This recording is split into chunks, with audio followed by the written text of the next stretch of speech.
Hey, what's up? So this is another, you're laughing already. This is another Ask Me Anything, and we have a good one. This is from Ron McGillvray. Okay. And I guess he liked you being on the last one. Because I got all mushy about you. Because you got all crying and stuff. Stop that. Me. So Ron asks, do you show Shelly your work? You're yelling in my ear. Do you show Shelly your work as you write or in the end? Is that a me question? That's a me question. Well, then answer it. So I always wait to let you read the finished product, unless there's. I don't think I've ever given you anything before it was done, though. No, occasionally when you're working, if there's a part you're trying to work through or you get stuck, we'll talk through it ahead of time. But I don't actually ever get any of your work to read until the finished product. Yeah. Finished product as in first draft. Well, right. Yeah, I pretty much punch it out, no edits, just write a clean first draft, hopefully. Then you'll print it out, and then if there's other beta readers to go through. Yes.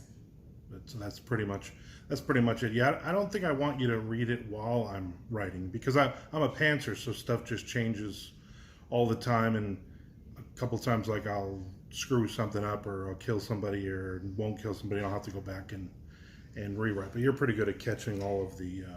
Well, and the way you write is you work on several different projects at a time. So you may only write a chapter on this one today, and you may not write on it again for 2 days. So it'd be kind of hard for me to. I don't think I would like to read it like chapter by chapter, spread over like 2 or 3 months of writing it. Yeah. So I'm fine with you giving it to me at the end and letting me read it. Because we do this thing where I will give it to you, and I will say, okay, this is due in 2 weeks, and then I will stare at the pages sitting on your end table untouched for about 10 days, and every day I'll just stare at it and I wonder, is she going to get to it? Is she going to get to it? It drives me nuts. And then the last 4 days you blow through it and you make your notes and then give it back. Yeah. But that's because unfortunately I also have my own things I'm working on. Like work. Yeah, not really important things. Cooking dinner for you. Compared to grocery shopping. Compared to reading my work. I know, but anyway, there you go. There's a bunch of stuff you have never read, though. There is some stuff I have never read because you write so fast, and there is some stuff I will never read. Yeah.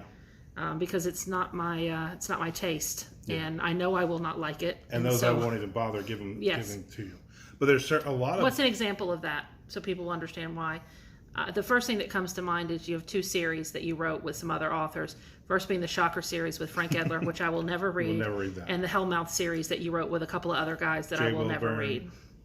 Jack Wallen and Brent Abel. Yeah. Yeah. Yeah, those were just completely over the top, fun, crazy things. And I wrote a couple of things. I am writing a couple of things for Godless, for exclusives that you will not read. No, because I don't like any of the extreme, let's say the extreme horror or all that. And I don't want to ever stuff. Not write stuff because I think you're going to be reading it, Yeah. So anything in his horror genre, especially his crime thrillers, any of his other things, his Belford series, his Dirty Deeds series, when he was writing his zombie Dying Days series, and all of those. Now, I have not read any of your books that came out with Severed Press because as soon as you wrote them, you send them off, and I didn't even have a chance to read any of them. Yeah, I knocked those out pretty obviously we have them here at the house, and my goal is to one day read them. I've actually downloaded the audio to listen to them, which I love, but I am behind. Now, right when we got married and up through probably the first couple of years, I was up to date with everything he had written, and I had read it all, but as life gets busier and the job has more demands, and you keep cranking out stuff faster and faster, and then starting to do the podcast. Yeah. So I was not just reading your stuff, but also reading stuff for the podcast. I got a little behind, but I will catch up because it helps that I've read all your books when standing behind the table at the conventions to sell your books. Right. Yeah, because I have five books by Severed Press, and a 6th one called Trapped is coming out any day soon now. And then I just signed another 6-book deal with them for next year. Yeah. So there'll be a lot of books there. All right, so that's probably a lot more than just the answer, but a lot of information. Way too much information as usual. Thank you, Ron. No, you got another question. No, that's for another time. Oh, my bad. I mean, this is how we do these videos. You don't answer 57 questions. People get bored. You said I have 2 questions. I thought we were answering 2 questions. No, the next video. Now everybody knows, so there's You know there's going to be a next video, so you have something to look forward to. You're welcome.